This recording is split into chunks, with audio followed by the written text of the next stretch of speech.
শেখ হাসিনা গণহত্যার আসামি 57 জন সেনা কর্মকর্তা হত্যা করেছে।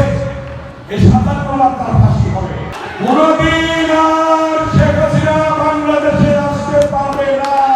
মহান স্বাধীনতার ঘোষক শহীদ রাষ্ট্রপতি জিয়া রহমান কালুঘাট কেন্দ্র থেকে চট্টগ্রাম থেকে স্বাধীনতা ঘোষণা দিয়েছে।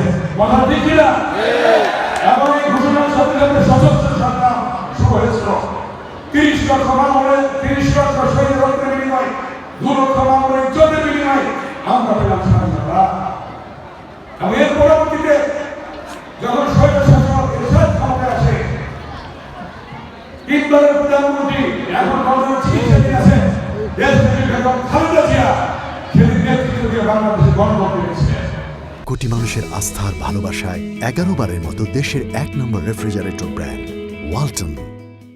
এরপর দীর্ঘ 16 বছর আন্দোলন করে ইলিয়াস আলী গুম হলো, চৌধুরী আলম গুম হলো, সুমন গুম হলো, শত শত নেতা কর্মী গুম হলো, শেখ হাসিনা গুম হলো, অনেককে হত্যা করলো। এবং তারেক রহমানের নেতৃত্বে 16 বছর আন্দোলনের শেষে শেষ পর্যায়ে আমার প্রিয় ছাত্র জনতা, হাজার হাজার ছাত্র জনতা রক্ত দিয়ে নতুন বাংলাদেশ তারা সৃষ্টি করলো। আমরা সেই সকল ছাত্র জনতার আত্মার মাগফিরাত কামনা করি যারা শহীদ হয়েছে। তাই আজকে বলতে চাই, অন্তর্বর্তীকালীন সরকার হয়েছে, সামনে নির্বাচন, ডিসেম্বরের নির্বাচন ঘোষণা করেছেন মাননীয় প্রধান উপদেষ্টা ডক্টর ইউনূস। আপনারা আগে জানে দেখছেন আরবতে নির্বাচন করেছিল 22 তারিখ ফারিদে আমানবী। ইনশাআল্লাহ আগামী নির্বাচন 22 তারিখ ফারিদে আমানবী নির্বাচন করে আপনারা তাকে দেখবেন, খেয়াল রাখবেন, দোয়া করবেন তার জন্য।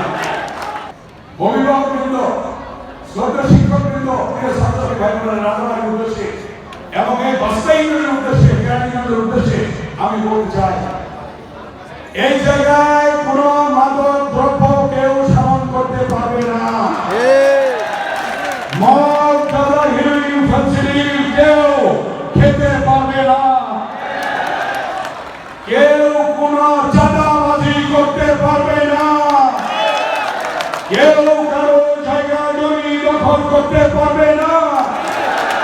যার কারো কাছে যা জমি থাকবে অন্যায় ভাবে আগের মতো কেউ করতে পারবে না।